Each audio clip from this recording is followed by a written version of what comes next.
നിർദ്ദേശം കേട്ട് വാത്തുകൾ മുന്നറിയിപ്പ് നൽകി. ഇത് വളരെ നല്ല ആശയമാണ്. നിങ്ങൾ പറയുന്നത് പോലെ ഞങ്ങൾ ചെയ്യും. എന്നാൽ നിങ്ങൾ വളരെ ശ്രദ്ധാലുവായിരിക്കണം. നിങ്ങളുടെ പ്രശ്നം നിങ്ങൾ വളരെ വിചാലനാണ് എന്നതാണ്.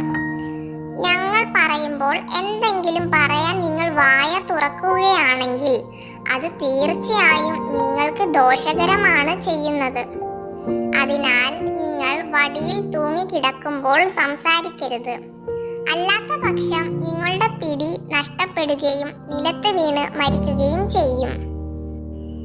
ആമ യുക്തി മനസ്സിലാക്കുകയും യാത്രയിലുടനീളം വായ തുറക്കില്ലെന്ന് വാഗ്ദാനം ചെയ്യുകയും ചെയ്തു. അതിനാൽ വാത്തുകൾ വടിയുടെ അറ്റങ്ങൾ കൊക്കുകളിൽ പിടിച്ചു. ആമ വടി നടുവിൽ പല്ലുകൾ കൊണ്ട് പിടിച്ചു. അങ്ങനെ അവർ അവരുടെ യാത്ര ആരംഭിച്ചു. അവർ കുന്നുകൾ, താഴ്വാരങ്ങൾ, ഗ്രാമങ്ങൾ, വനങ്ങൾ എന്നിവയിലൂടെ പറന്ന് ഒടുവിൽ ഒരു പട്ടണത്തിൽ മുകളിലൂടെ എത്തി.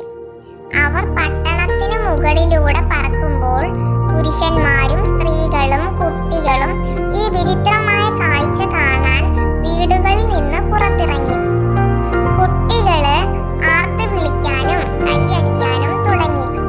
വിഡ്ഢിയായ ആമ താൻ അപകടകരമായ വിധം തൂങ്ങിക്കിടക്കുകയാണെന്ന കാര്യം മറന്നു.